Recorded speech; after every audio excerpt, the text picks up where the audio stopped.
the live stream running? Or? Yeah. Nice. That's cool. Yes. Is it working? Yeah, perfect. Alright then guys, let's get started with the masterclass. Sorry for the wait. So, obviously, masterclass about how to get scouted at your next trial. So you guys are here because you want some tips to give you the best possible chance at your next trial. You're going to get scouted and you hopefully get yourself a contract. Okay, so we're going to go through a quick PowerPoint presentation. I'm going to tell you some tips and what you can do to hopefully at your next trial you'll be able to give yourself the best chance to get scouted. And then at the end of the masterclass, I'll take some questions from you guys. Okay, so let me just share my screen with you guys, and then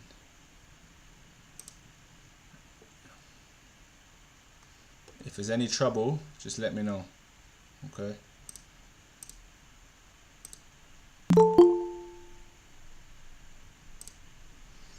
Once you finish the presentation, can we ask questions? Yes, of course you can. All right. Can you all see this? Yeah. Yep. Okay. Yes. Perfect. All right then. Yep. So, how to get scouted in your next trial? First and foremost, guys, a lot of players I see, right, nerves get the better of them. So the first thing you need to make sure you're doing is controlling your nerves. Okay, never let your nerves control you. Okay, once your nerves control you, you're done. It's going to affect your game. It's going to affect the way you play. You're not going to be able to play to the best of your ability. Okay, I say this to players all the time. It's okay to be nervous. Nervousness is part of parcel of football. It's fine. I get nervous before games. If you ask any professional footballer, they get nervous before games.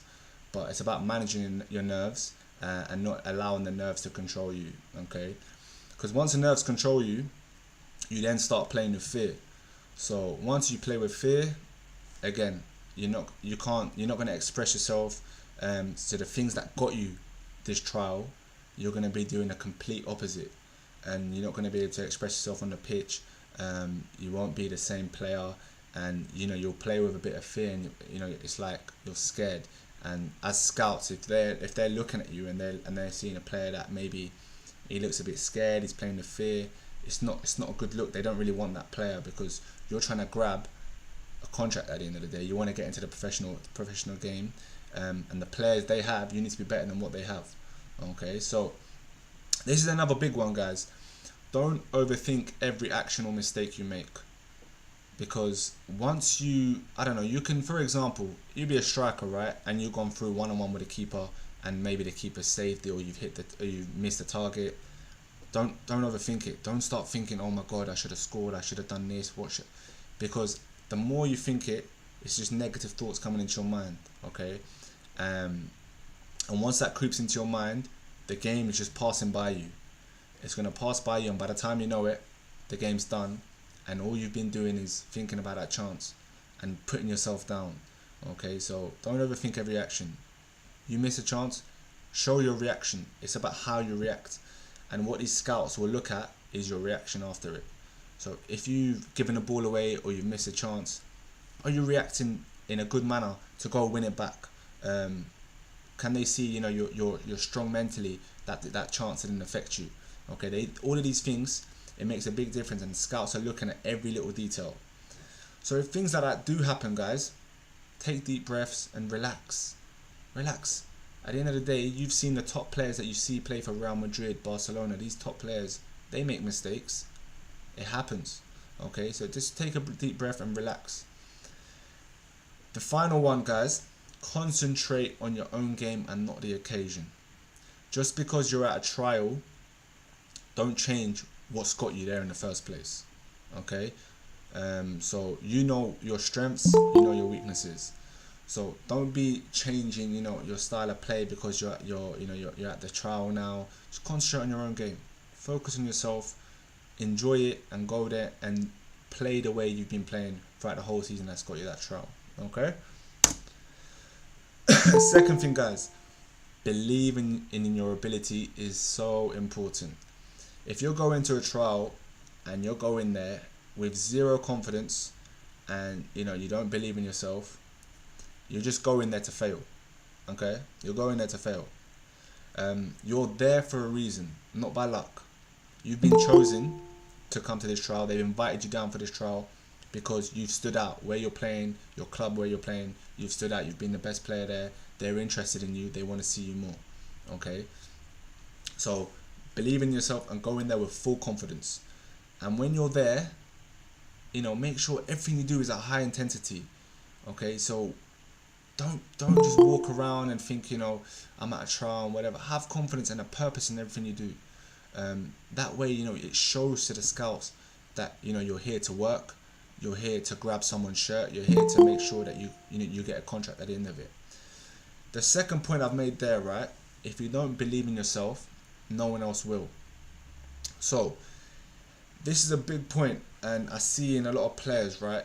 Their self-belief is not there sometimes, and I feel like if you're a player and you don't believe in yourself, do you think your teammates are going to believe in you? They won't. They're going to think, if my teammate doesn't believe in himself, and why should I pass him the ball? He'll probably lose it because he has no self-belief. He doesn't really believe in himself to do something, to make an impact. So make sure you believe in yourself. Make sure you know what you bring to the table. You know what you bring to that pitch. That way, not only will your teammates believe in you, the scouts will believe in you, the coaches will believe in you, okay, and everyone around you will believe in you. So really important, guys. Believe in your ability. That can take you from a 6-7 out of 10 to a 9-10 out of 10. Okay. Positive mindset. This is key. So your mind is so important. So having positive thoughts at all times is key. Do not allow any negativity to creep in your mind. As I said earlier, once negativity comes into your mind, you're done. You're done, because negativity is the root to all evil. Okay, it's your enemy. You don't want any negative thoughts. When you're playing, and before a game, I'd say the night before, a couple of days before, during the warm up, visualize yourself. Have positive thoughts. If you're a striker, tell yourself, I'm going to be the best player. I'm going to score goals today, and I'm going to go off that pitch knowing I've given everything. If you're a midfielder, you're going to give a few assists. You're going to win your battles. You're going to be calm on the ball. Winger, any position. If you're a defender, you're going to win your tackles, win your headers, and same with the keeper. So just visualize yourself doing well. Okay, communication. Communicate on the pitch. Football is not played on mute, guys. You're not in a library when you're playing football. You have to communicate. You're a team. So if you're a player and you communicate to your players and you're telling them, okay, you might see a player out of position. You tell him, shuffle left, shuffle right. There's a man on your right. There's a man on. Or if a player has time to turn, you shout turn. These small details, scouts can pick up on. Okay, they look at these little details. Is he a leader? Does he lead by example? Okay, with his attitude on the pitch and also off the pitch. Okay, so how does he conduct himself? Is it only on the pitch or off the pitch as well? Does he look after himself? Does he do his recovery? Is he out late nights? Is he make sure he's sleeping early? Is he an example on and off the pitch? And as a scout, we see with players all the time. They might just be a player that comes to the trial game, and at the trial game he's good, and we're interested. But what's he like off the pitch? Does he party all the time? Is he focused? All of these things, they add up. It's a package, guys. Yeah, remember this. It's a full package. If you want to get to that level, you have to make sacrifices. So yeah, support your teammates, encourage them. Be a selfless player that works hard for his team. Okay, so make sure you're encouraging your teammates. You're praising them. That is what a good teammate is. And as scouts, they're looking for a player to come into their team, to their academy, who has a good mindset, a positive mindset, to make sure he's bringing good vibes to the team. So remember that, guys. Having a positive mindset, very important. So we just spoke about the mental side of it, right? Now we're going to go into more of the technical side. Being effective on the ball. So regardless of what position you are, you have to make sure you're effective on the ball. So you have, for example, 2 hours. Let's say you're in a trial match and you have 2 hours to show yourself. Don't shy away from the ball. If you shy away from the ball, what's the point? How are you going to express yourself? How are you going to show yourself when you're shying away from the ball? Always make yourself available to receive it. So find the little pockets, find the space, and go and receive it. Even just if you're in space and you're just shouting and you're screaming for the ball, that shows your intent. The other teammate might not pass you the ball, but the scout can see the position you picked up and you screamed, you shouted for the ball. That shows that little bit there that scout sees. Okay, great, fantastic. He got himself in that position. He didn't receive the ball, but we saw the little movement to get into that space. You want to be involved as much as possible to stand out. In a 2-hour game, you want to make sure you're involved as much as possible, because if the game just passes you by, you're not able to express yourself, you're not able to be effective on the ball, and by the time you know it, the game's done and you've only had 5 touches. Okay, so make sure when you do get them touches, you're effective and you're doing something. Okay, guys, it's really important. Keep things simple. Don't try and do too much. We see, for example, at our train effective camps, players come there during the showcase matches. They want to shine. They want to show, how good they are, and they start doing unnecessary skills and showboating in the wrong areas, right? They might do it next to their goal, or they might have 4 players around them and they're trying to showboat. It's not the right time, okay? And it's not a good look either. As a scout, you want to make sure the player is making the right decision at the right time. So focus on doing the basics really well, okay? Get the basics well, growing confidence during the game. And in certain aspects, you do have to show a skill or two. Of course you do. And I've written here, at the right time. It's so important you're doing it at the right time. So for example, what is the right time? If you're a winger and you might be 1v1 with the fullback and no one else is in a better position, you need to make sure to get yourself out of that position and to make something happen. You've got to do a skill, take him on, and find that end product at the end of it. So that's the right time to do a skill, okay? Or you might be in a situation where you need to get out of trouble, do a skill to get out of that little tight area that you might be in. So make sure you're doing it at the right time, guys, okay? Influencing the game. So you're effective on the ball, but you need to make sure you're influencing the game as well, okay? So you can't just be effective on the ball and not influencing the game. You have to make sure you're both. So what do I mean by that? You need to make sure you influence the game and bring quality to impress the scouts.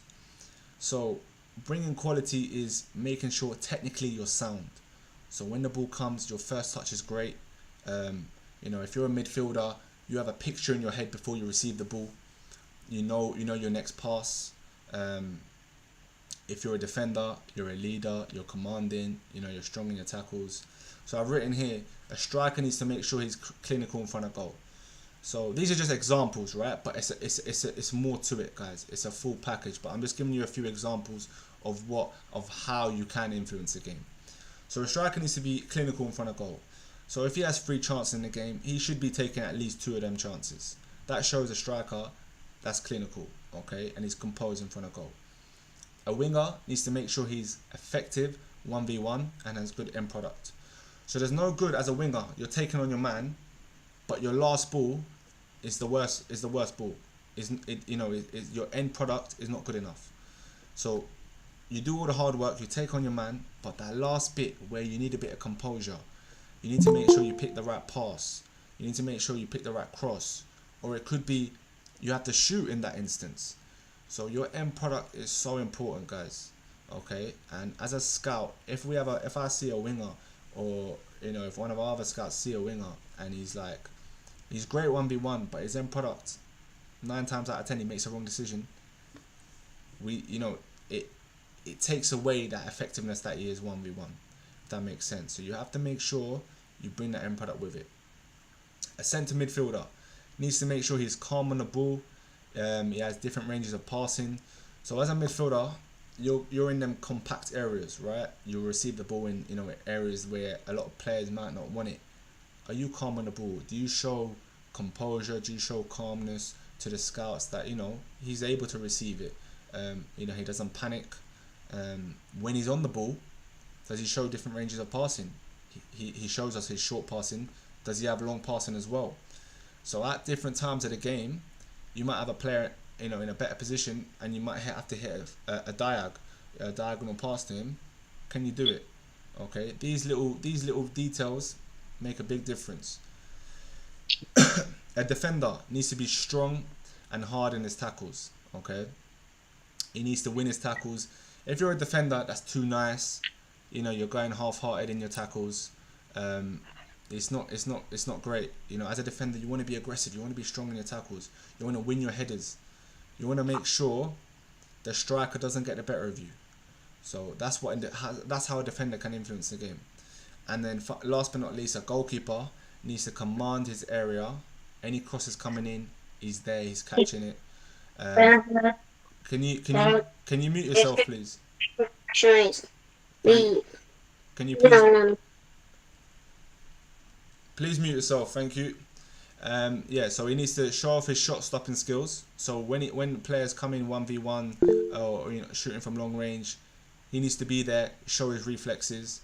And then important one in this day and age, as you guys know, you guys all watch football. Distribution as a goalkeeper, massive.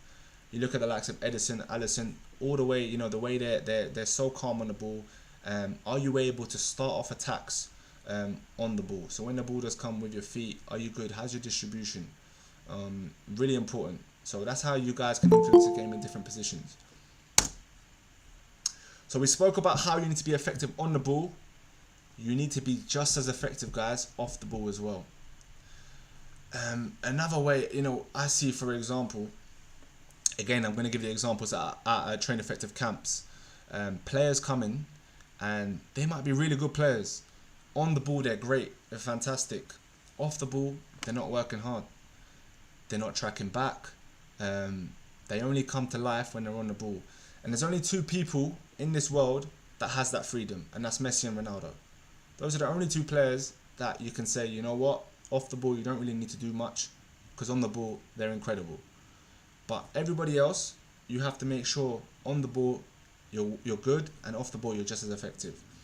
So scouts want to see you work hard off the ball to help your teammates. If you're walking around, for example, when your team doesn't have the ball, when you're walking around, you're not helping back, it's not a good look. You're not showing yourself in good light, and a scout can see that instantly. So you need to make sure you're doing the hard graft, the hard work. You need to make sure if you lose it, you track back. Your reaction is so important. Are you reacting to go and win it back? Or you might not even win it back. You might just track back to getting back into position. Just little things like that. Are you a striker? Are you pressing? Okay. Are you doing the right things to make sure you're helping your team off the ball to try and win the ball back?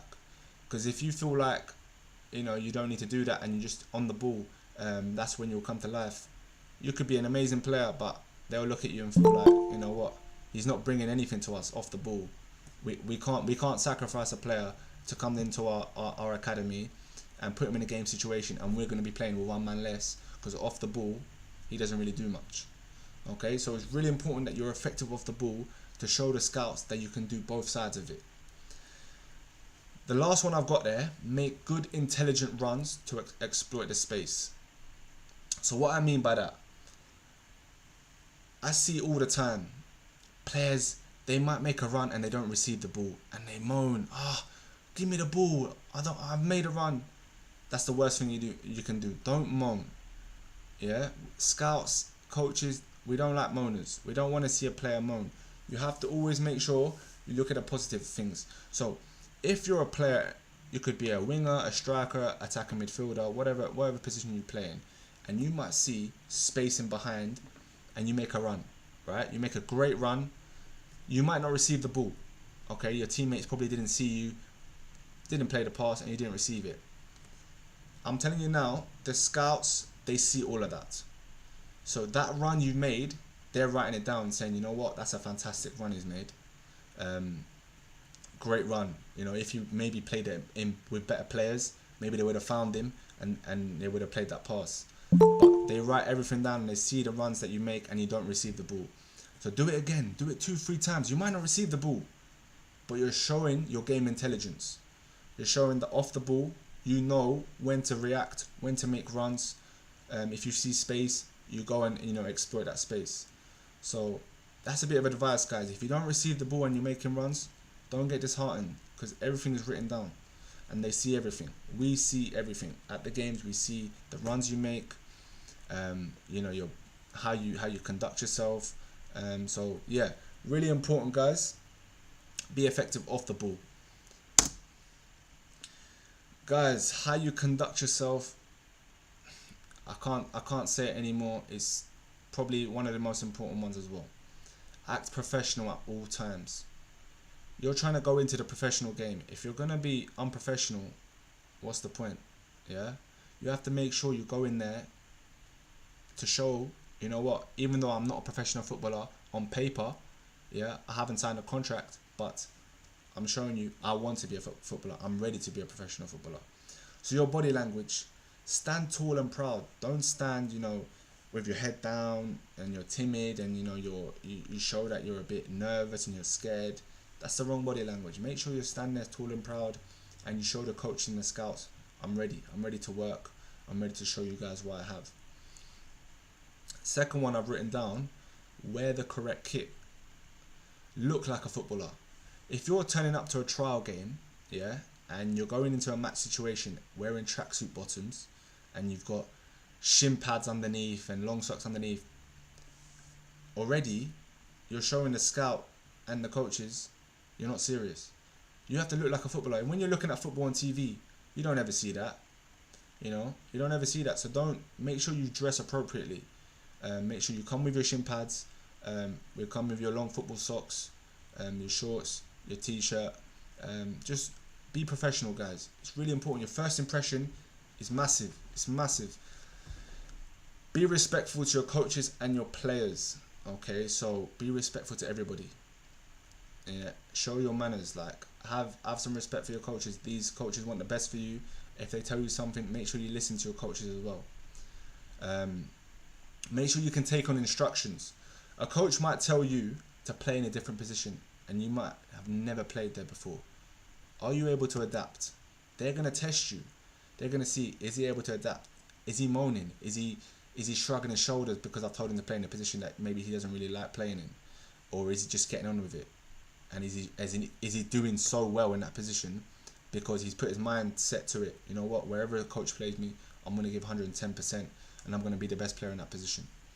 So you need to always have that mindset, okay? Whereas if you get disheartened and you're like, you know what, why is the coach playing me in this position? I don't even want to do it. Again, big cross. They look at that and they're like, he can't adapt. He's not for us. All right, guys. Last but not least, leave everything on the pitch. Yeah, you have to leave everything on the pitch, because what we get all the time, I've seen this in numerous occasions.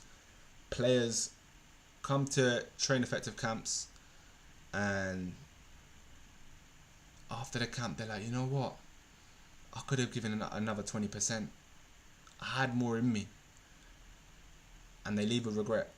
You don't want to leave with any regret. You want to give everything you have. You want to make sure you're there and you give everything you have. Because this might be your only opportunity to grab it. And when you get these opportunities, you need to make sure you grab it with both hands. If you don't leave yourself, telling yourself you could have given more, you haven't done enough. Okay? So if you've left, for example, the pitch and you've told yourself, yeah man, you know what, I'm not that tired, I still had another 10% in me, 20% in me, you haven't done enough. And I don't think you really wanted it enough. A lot of players say, they want it, but maybe deep down here they don't really want it bad enough. So as a player, you need to tell yourself, how bad do you want it? If you really want it bad enough, you're going to make sure you win every duel in that game. You work hard, you're the hardest working player on the pitch technically you're the best player on the pitch, and you leave the trial tired, and all you're thinking about is, my word, I need my bed. I'm so tired. That's a player that's actually, you know, showing that he cares and he really wants it. A player that just turns up, you know, walks around, he's lazy, he has a touch or two, you know, he says, oh, I'm too good for this, I shouldn't be here, you won't get anywhere. And we've seen so many examples of players that, you know, in the professional game, really, if you guys have seen clips, right, you've seen clips of professional players. Rio Ferdinand, for example, has said Ravel Morrison, back in Man United days, was the best youngster they saw. They said he was incredible. He used to come train. He was under 18s and he would train with the first team, and they said he was the best player they saw. But he didn't go and reach the career that Rio Ferdinand has had, or Cristiano Ronaldo has had. You know, his career was okay, but it wasn't good. You know, it wasn't amazing what it could have been, and how his ability could have been. And why? Because he didn't conduct himself off the pitch well enough. On the pitch, fantastic, but off the pitch, he didn't conduct himself well. He was probably out, you know, doing things he shouldn't be doing, maybe having late night parties, sometimes wouldn't even turn up to training. So his priorities were wrong. And this comes back from, you know, your discipline. You have to be disciplined. You need to make sure in whatever you do, make sure you're disciplined, and you know, you're going to make sacrifices. There's going to be times you're going to leave your family and you're going to have to make sacrifices, but at the end of it, you need to focus on your goal and how bad you want it. If you want it bad enough, you'll make the sacrifices. But if you're 50-50, then maybe, you know, that's when you don't give everything and you're not able to, you know, to grab this opportunity with both hands. So remember, guys, leave everything on the pitch, leave with no regrets. Okay? So yeah, that was a little masterclass about, you know, scouting and how that's going to help you. I'm gonna take some questions now. So any questions you guys have, raise your hand, and then I will call out your name and you can ask me the question, okay? Let me just have a look. Who has a question? Give me 1 second. Yes, Josh. Yeah, I like the masterclass, by the way, but you see, like, to get to the scouting phase, what do you do when your parents don't like support your mission to become a footballer? Good question. So obviously, if your parents don't support your mission to become a footballer, sometimes you need to take matters in your own hands and show your parents, listen, this is my dream, this is my passion, I'm going to do whatever it takes to get there. And show them, you know, find opportunities for yourself. If that means going online, emailing clubs, doing everything yourself to find opportunities, then you do that. Okay, and then you never know. One club might reach out to you, they say come for a trial, you go to the trial and you might get accepted. Okay, so these are little things that you need to do on yourself. It's harder because if you don't have your parents' support, of course it's harder. But there's ways around it. As I said, if you really want it bad enough, you can do it yourself. But at the same time, once you show your parents, you know, you might be, if you show your parents how hard you're working every single day, you're getting up at 5 a.m, you're doing a training session, you're doing another session at 10, you know, you're doing 2-3 sessions a day, they're going to think, wow, you know what, like, he's working really hard, you know, he might have some talent, maybe let's help him. So show them in that way, okay? Guillermo. Yeah, sure. So it's pronounced. It doesn't matter. I have an important showcase in a few months, I think, and one of the main like scouts said to my parents and some friends that he was kind of interested in me, Okay. right? Like in my profile, and I've been working really hard, but it also makes me kind of nervous, and I don't know how to approach to like. I mean, when I'm in the showcase, I don't want to put much pressure in myself. What would you recommend me to do? So what I said earlier in the PowerPoint presentation, you need to be calm and relaxed. You've got this opportunity because you've stood out where you are, right? Where you've played so far in the club, you've played really well, and the scouts, they were interested in you and they brought you to a trial. So now when you get there, don't change anything. Keep on doing what you did to get to that position. Okay, so know what you're good at, know your strengths, go there, have positive thoughts, and focus on yourself. Okay, don't be focusing on my trial. I need to do this, I need to do that. Don't do that, because that's when you're gonna drive yourself insane, and then it's gonna build up, and you're gonna become more nervous. So just be relaxed, take deep breaths, and know what you're good at, and just enjoy it. Enjoy it, guys. Don't go to a trial and think, oh my god, massive opportunity.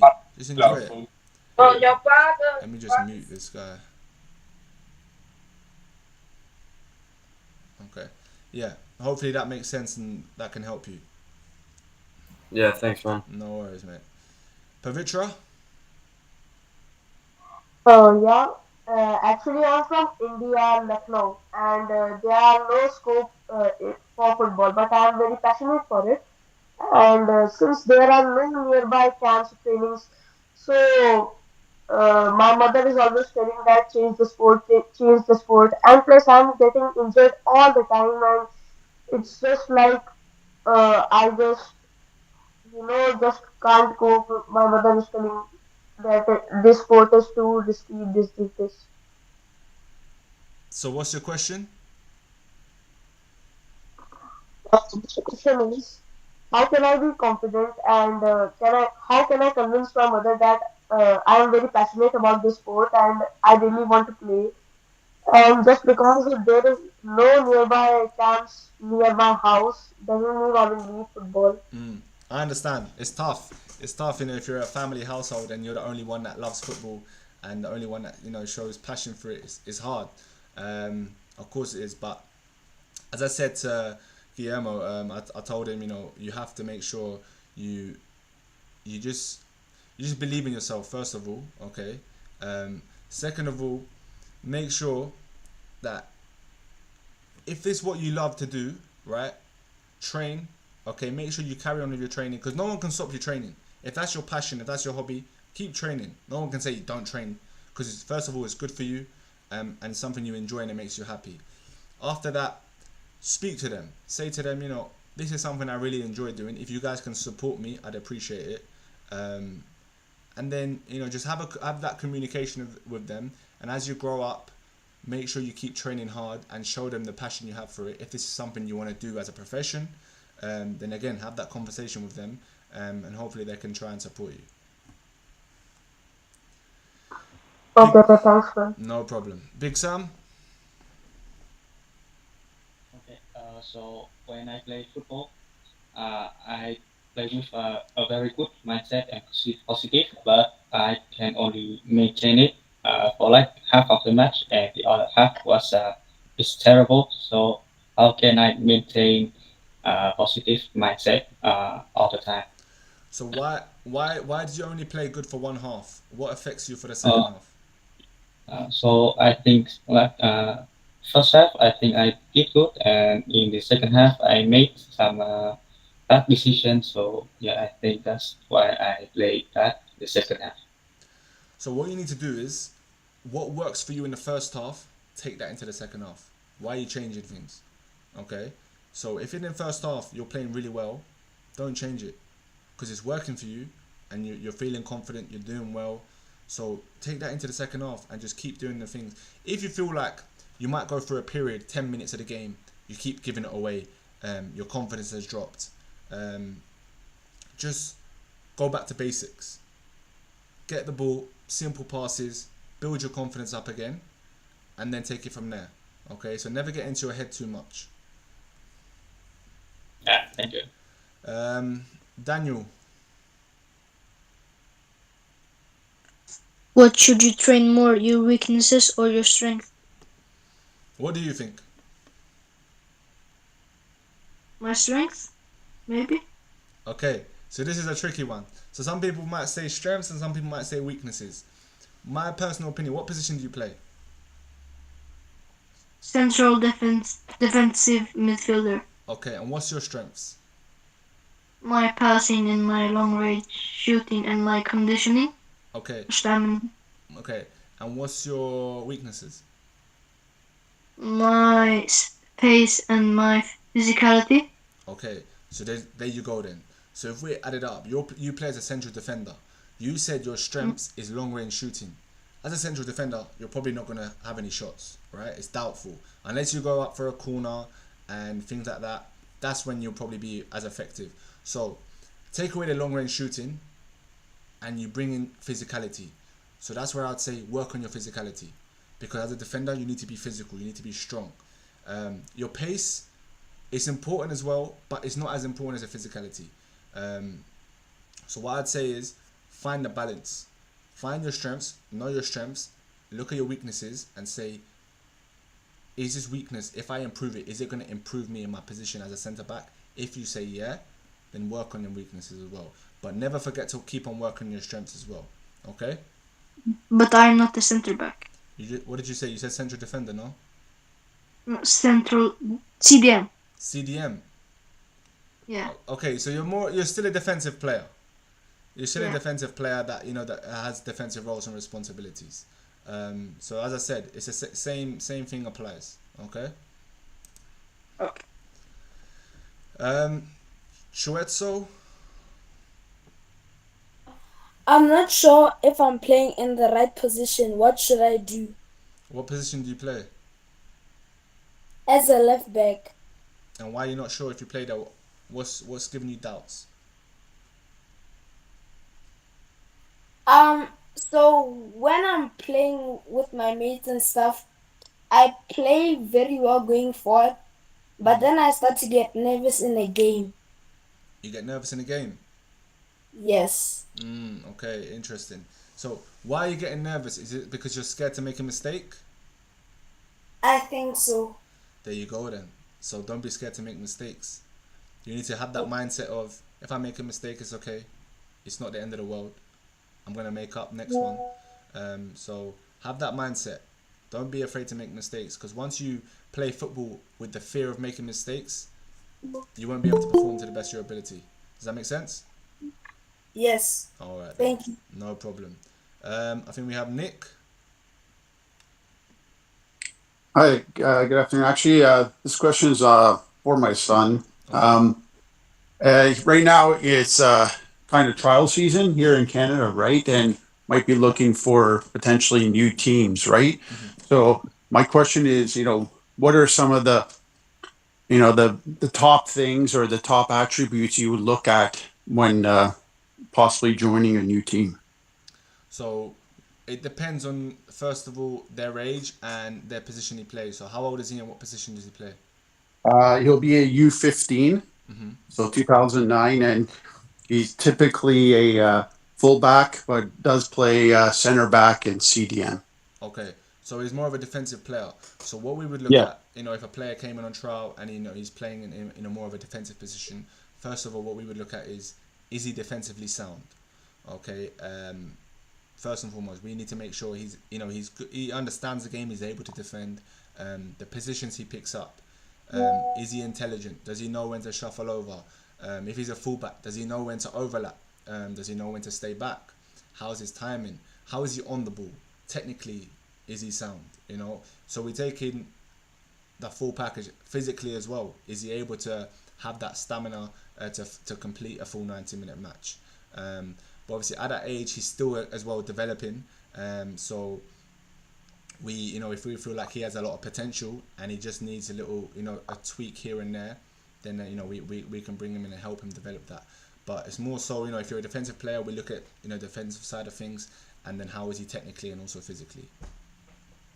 Okay. Sorry. On the flip side of that is, what do we look for? What does he look for in a new club?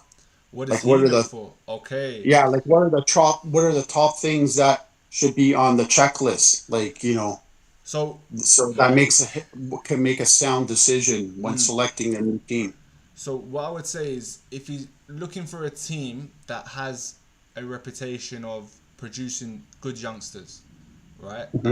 So if you see players that have, gone on to, have decent careers and they started off at that academy, that club when they was younger, that's a good sign. It shows that they have good coaches there to develop players, and they have good contacts as well. So I would say that is the main thing. So if he has ambitions to play at a professional standard, go to the clubs where they have that reputation of producing players to take into the professional game. All right, thanks. Appreciate it. No problem at all. Marwan. Yeah. How should you act in a national team trial? In a national team, Yeah. the same as a club team. What is the difference? There's no difference. A trial is a trial. Whether you're trialing for a club team or a national team, doesn't matter. You take the aspect is the same thing. It's still they're both trials. So the only difference is you're gonna go play for your country rather than your club. Okay, thanks. No problem. Emiliano.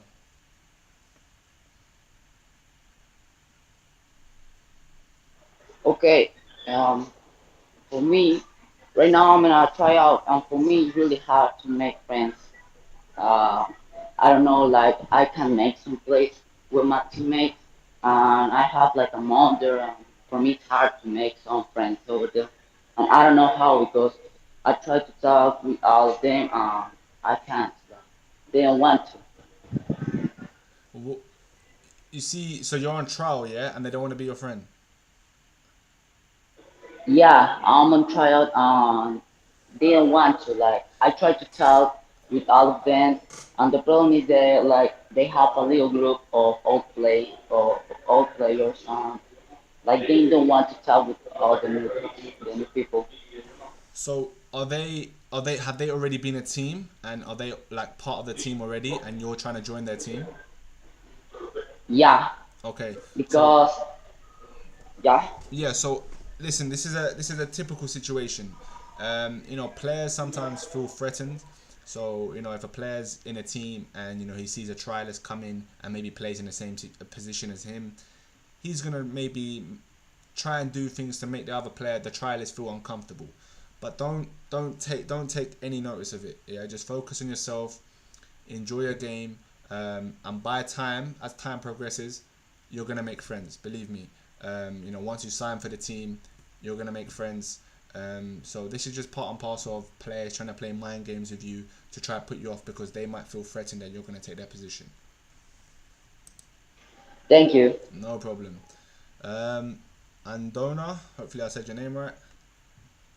Yes, good evening. How am I doing now? Good evening, mate. How are you? Good.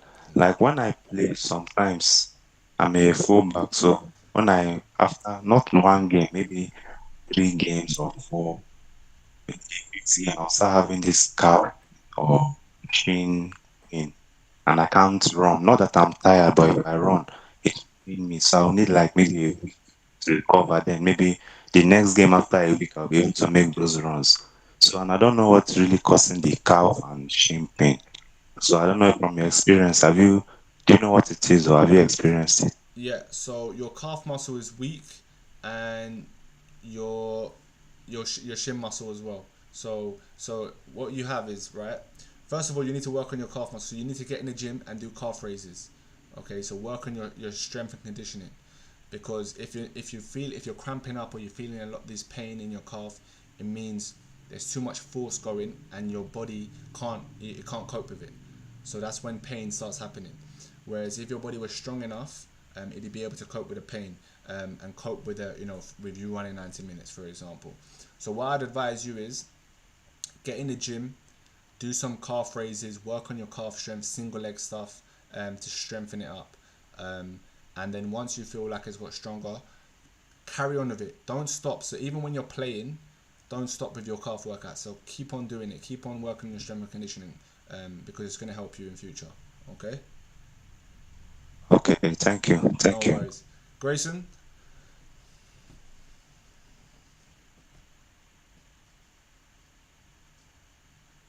Grayson, you're on mute. Unmute yourself. My mic won't turn on. What's your question?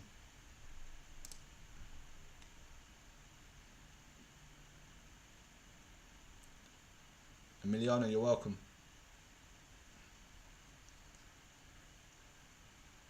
Grayson, just write down your question and I'll come back to you. Who's next? How often should I be training if I want to go pro? You should be training at least minimum is first of all 2 hours a day, but I would recommend obviously 2 to 4 hours, because professional clubs, these players in the academies, they're training every single day, and you need to be making sure you're doing more than them, because if you're not, then you're not going to give yourself the best opportunity to get scouted and to take their place, because remember, scouts, clubs, they want someone who's better than what they already have. If you're the same level, they won't take the risk because they already have someone in there. So make sure you're working hard, and you're working harder than they are, and you're doing minimum 2 to 4 hours a day. I would say minimum 2 hours, but make sure you're focused on your recovery as well. And your recovery is so important, so don't be fatigued or anything like that. Listen to your body. Thank you. No worries, mate. Chima?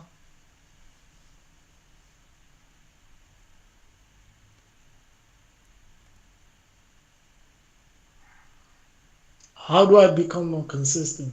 How do you become more consistent? Yeah. Consistency is a big thing. You see, a lot of young players, they're very inconsistent. One game they might give a great performance, the next game not that good. Yeah, same with me. Yeah, so again, consistency comes from making sure that you're doing the correct things all the time. So how you prepare for a game, you make sure you keep the same high standards every week. Some players, they might feel like, they performed a 10 out of 10 last game. The next game, they drop off. Do you know what I mean? It's the mindset. You have to make sure you set yourself high standards at all times, to make sure you can be consistent and be the best player on the pitch. So is it more about mental or technical? It's more mental. It's more mental to be consistent. It's more mental, and to push yourself, and to raise your limits, to raise your standards. Okay, thank you. No problem. I think his name is Gidge. I've always played at a low level. How do you? What advice would you give me to get opportunities at higher levels? Okay, so where you're playing now, you need to make sure first of all you're standing out at your level, right? Because if you want to go to the higher level, you need to make sure the level you're playing at, you're the best player there. Because if you're not standing out at the level you're playing at, the higher levels are not going to take you in really. So wherever you're playing now, make sure every single game you stand out, you're doing well, and then opportunities will come to you, because people will watch you, people will see you play. If they don't, for example, if you're in an environment where a lot of players they don't have access to people to go on the next step, this is where, for example, Train Effective come into it. So we help players who maybe don't have the opportunities where they are, they don't have the right contacts, the right coaches, the scouts to watch them. So this is where our camps are designed for players like yourself to come into our camp for 2-3 weeks, train like a professional, have that high standard training, and then obviously playing multiple showcase matches during the camp. So you'll be playing in front of scouts, you'll be living like a pro for the 2-3 weeks. And then obviously if you do really well, we're able to contact you and then forward you on to professional clubs to give you opportunities that maybe where you live, you don't have that right now. Thank you. No problem. EJ. Hey Sam, how you doing? It's good to see you. I had two questions actually. No problem. The first one was like, for certain scouts at different clubs, do they look for certain things in certain players? Like for example, for an attacking player, would they have like, okay, for example, Arsenal would look for something, and then Chelsea would look for something else? Does that happen often? It does happen. It does happen. Obviously, it depends on the philosophy of the club. Okay. Right. So every club has different philosophies. So Arsenal might have a different philosophy, I don't know, to Chelsea, etc. So for example, back in my time, we had I was at Watford Academy, where they looked for more technical players, whereas Barnet Academy, they were looking for players who had more physically developed. They were more stronger and more physical aspect. So it just depends on the club's philosophy. Okay. The second would be like, what would like Premier League scouts or scouts from outside of in Europe look for in attacking players specifically? Is it just like beating a player, being able to take a shot, or being able to attack the space and things like that? So it's a full package. So first of all, technically, as an attacking player, are you comfortable on the ball? Do you make the right decisions? Okay, how's your first touch? How's your passing? If you're an attacking player, are you composed in front of goal? Can you score? How's your technique? So they take in that. The physical aspect comes into it. Are you fit? Can you complete a 90-minute game? How's your agility? How's your physical attributes? Again, that comes into it. The mental side of it, how are you on the pitch? Are you a leader? Are you a talker? Do you shy away from challenges? How do you conduct yourself off the pitch? What are you like as a person? And then obviously the tactical side of it, your tactical knowledge as well comes into it. So it's the four pillars. It's that's why with football that's why it's the most. I believe it's the most difficult sport in the world because there's so many aspects to it, right? And you need to be sound in every aspect. You might be in one aspect, let's say for example the tactical side, you're not the best, but obviously the other three, you're top. The club can still take you in because they can work on the tactical side with you. Right, of course, yeah. Yeah. Thanks, Sam. I appreciate it. No problem, mate. Red one. Hello. Hello, mate. You okay? Yeah, with you. I'm good, thank you. My question is, I'm 12 years old, and I play as a fullback. What's the most important thing to do as a fullback? Okay, as a fullback, first and foremost, defensively, you have to make sure you're strong. Okay, because you're going to be up against fast wingers that want to take you on. They want to do skills against you. So make sure defensively you're hard to beat. First and foremost.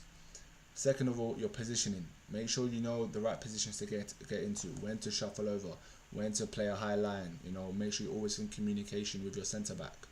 And then it comes the other side of it, attacking.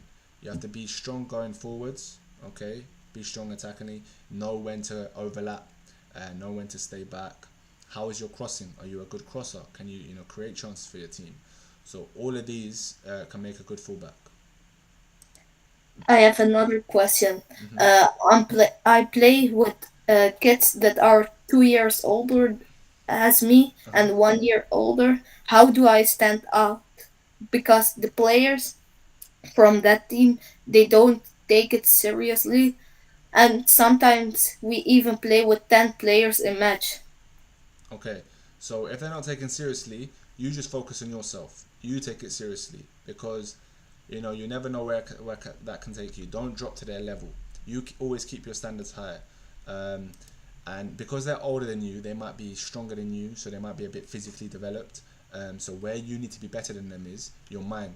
Okay, you need to make sure you're quicker up here with your football brain. You know your next pass before you receive the ball.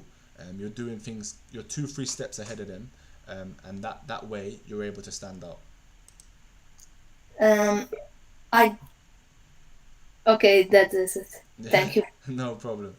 Who else is there? I think it's TRX. Yeah, hey. Hello. What the coaches look in left wingers in trial? In what trial? Sorry. Left wingers. Sorry, I don't understand. Sorry, what trial? What the coaches look in left wingers? Oh, left wingers. Okay. So with left wingers, be direct. Okay. Penetrate. So when you get the ball, don't be afraid to take on your man. Because as a winger, if you're afraid to go 1v1 with the fullback and you always get the ball and you go backwards, it's not good.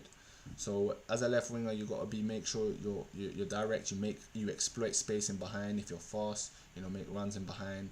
If the ball's on the other side, are you getting into the box to try and score at the back post?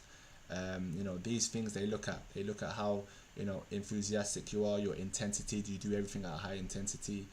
Do you track back? Do you work hard for your team? All of that they look into it. Right, thank you. No problem. I think we have a couple more left. Here. Yeah, is that your name? Oh yeah. My question was thing. How do I'm trying to join a team in the US, but they don't want to take me because I don't have no highlight videos or no things because nobody's time I played soccer was during a thing, middle school and high school. And I'm a freshman and I'm playing for varsity, but dang, I can't find a team right now. Mm-hmm. So I don't know what to do right now. So your question is, what do I do if I can't find a team? Yeah. So you got to take matters into your own hands. Go and look online, see maybe local clubs around you. Go and find teams that are around you that are looking for players. Because there's always teams. If there's no teams looking for players, why don't you go and ask the manager, can I join in training? Go to training, be the best player there. Then the manager will be like, you know what, come join our team. We got space for you. So little things like that. Be clever. Okay. All right. Question was a thing. I was trying to join the academy in Spain for like a week because my mom wanted me to go there. Mm-hmm. And like, do you think I should go there and then go to your academy during the summer? My honest opinion, there isn't a camp out there that matches what we have. My honest opinion. There's camps out there, for example, you look at the PSG academies or Man City, it's all with the name. But otherwise, with us and what we provide, there isn't a camp out there that provide what we provide. All of our coaches are all at Premier League academies, so you name it, Arsenal Academy, they come from Millwall Academy, so they come from top clubs to coach you. As well as that, we have what we provide for you on the pitch, the coaching, the strength and conditioning sessions, the mental classes, the tactical classes. It's all included in the camp process. And then off the pitch, on your day off, we're taking you to like Premier League stadiums like Arsenal or Chelsea. So all of these things is what we provide for you at a camp, and I don't think any other camp provide that. So my honest opinion, join us, and then obviously I'll meet you at a camp as well. I'll be able to help you. For example, I'll speak to you and give you a couple drills to help you and things like that. Yeah. Okay. Thank you. All right, no problem.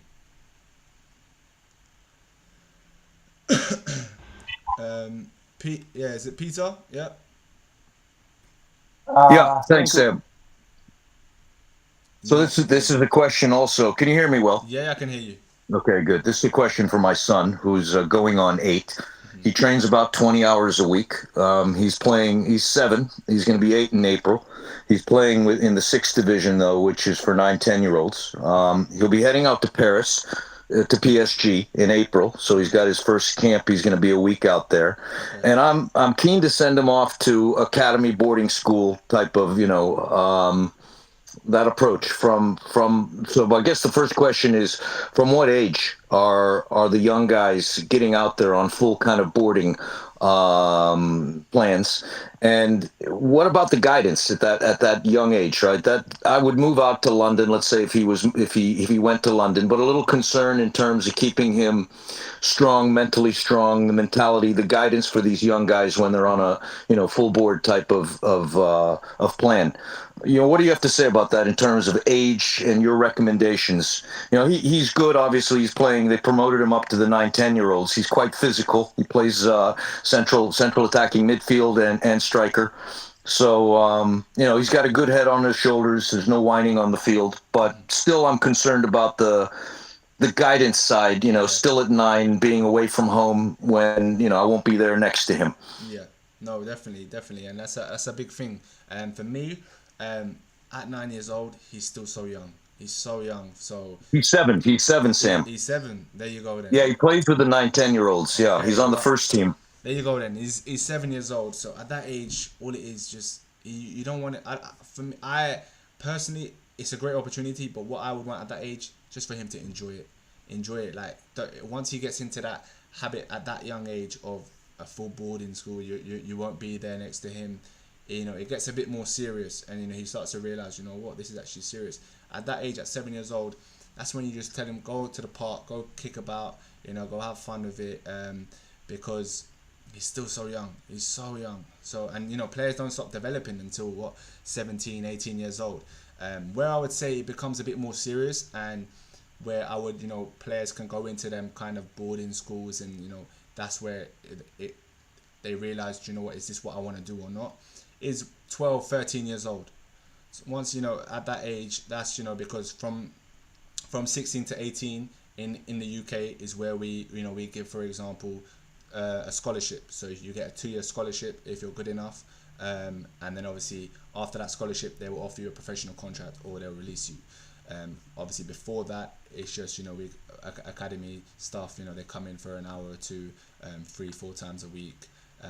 But yeah, so what I would say is at that young age, just enjoy it. I don't put that, for example, too much pressure on him, or to these boarding schools. I wouldn't certainly at that age Well, recommend he it. likes it though, Sam. That's the thing. He does already 20 hours a week, over 80 hours a month. His target is, the 10,000 hours before he's 16. Wow. So, he wants to go to the academy early, and he's had enough interest from the videos, guys saying, come on out, let's have a look at you. So, the question is more, everybody develops at a different pace. The question isn't more whether he can be ready, and obviously he's got to be, have fun, but it's always more fun to be good, right? It's never as much fun when you're weak on the field, much more fun when you're strong. But the point is, what about the guidance for the younger guys? Because there are academy guys coming out at 9 years old, for example. I've seen some of the videos of the younger players at some of the academies. How are they looked after? Yeah.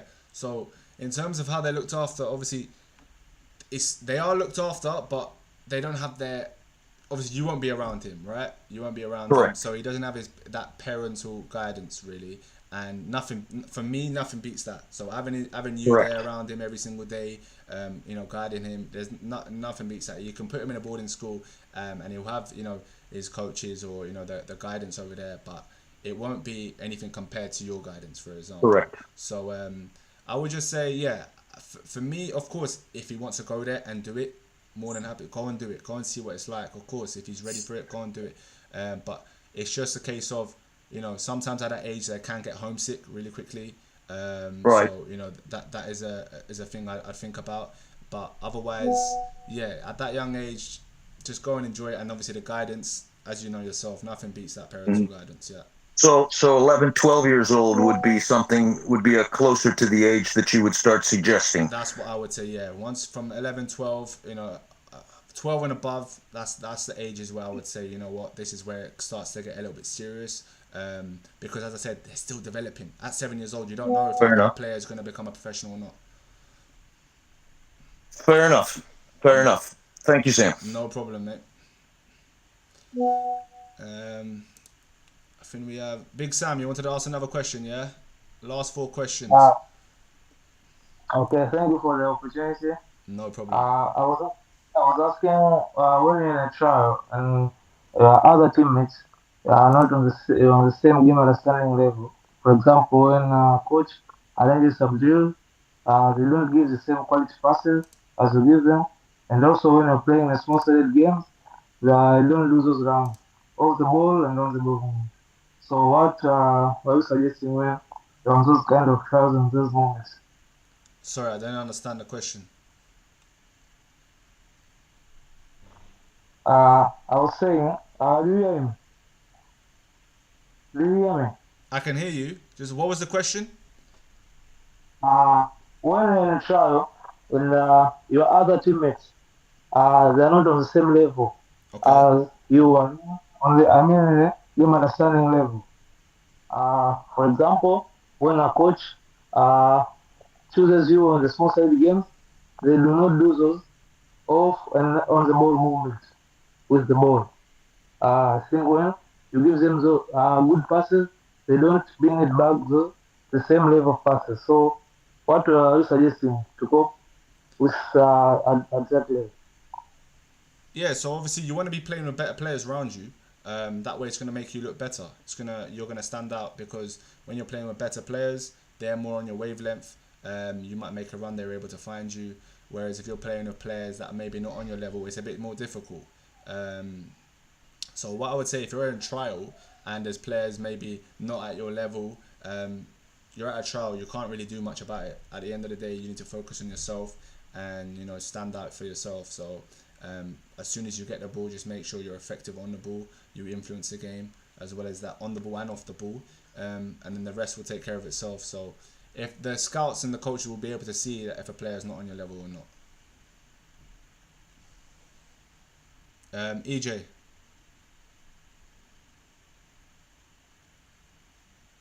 I didn't know my hand was still raised. Sorry. No problem. I think yeah. Has anyone else got another question? If you have, just speak. So, I think there was also one more question, I think, in the chat. There's a question in the chat. What is the Oh yeah, best? What is the best way to talk to a scout? yeah, and that one, and the what advice would you give to prepare for trial season?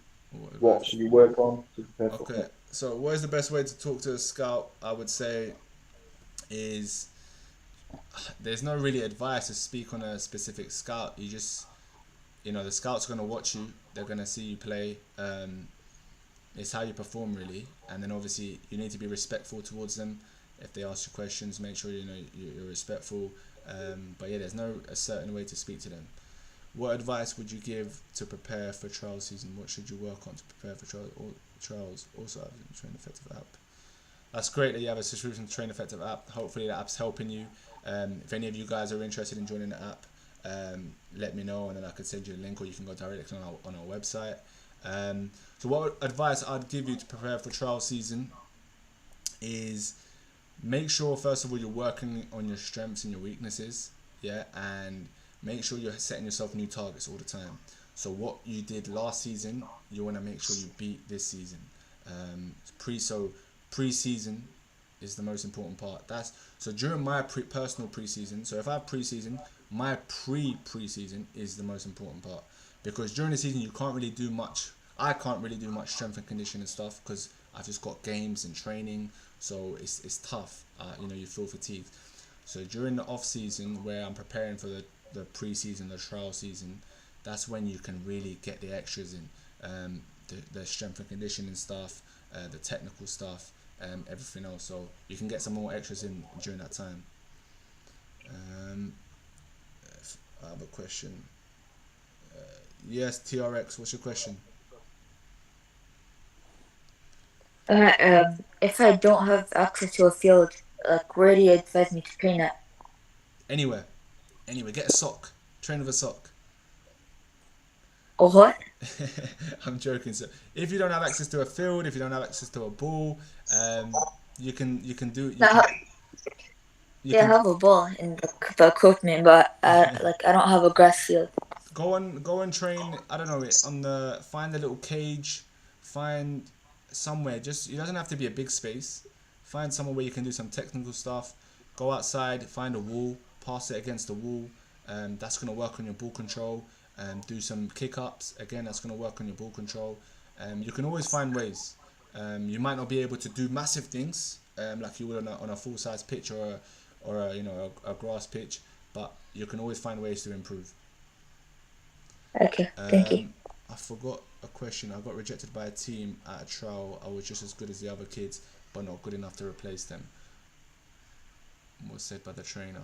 I was just as good as the other kids, but not good enough. Yeah. So exactly. So as I said earlier, the scouts you need to be better than what they have. You can be the best player at the trial, but if you're not good or better than what they already have in the academy, then they probably won't take you. Will there be a replay available? Yes, there will. It will be on our YouTube. Have you got to stay at soccer camp for a long period? Our soccer camps are from 1 to 3 weeks, so you can choose how long you want to stay at. At my age, should I explore different positions to see what I'm actually good at? You can do, yeah, you can do. If you can play in numerous positions, it's going to benefit you and help you. And it's going to help you with your game understanding. If I don't have access, I've already answered that. What should I do? So last question, what should I do when trying out for kids 1-2 years older than me? As I said this earlier to another player, you have to be quicker than them up here, because physically they're going to be quicker than you, they're going to be stronger than you. So if you're playing at age above, make sure technically you're top and your brain is your brain is quicker than them. So that means before you get the ball, know your next pass, know your next move, and then everything else will just be easier for you. Guys, it's been a pleasure. Thank you for staying for the masterclass. Hopefully you guys enjoyed it and you learned something from it. And hopefully we'll have another one next week, and I'll see you guys back here again. If you guys are interested in joining our camps or our app, you can just DM us on our Instagram page, book camp, or if you're interested in our app, just write down app and we'll give you all the information for that. Have a good evening, guys, and have a good day. Take care. Thank you, Sam. Appreciate it. No worries. Take care, guys. Bye bye. Bye bye. Bye. Huh?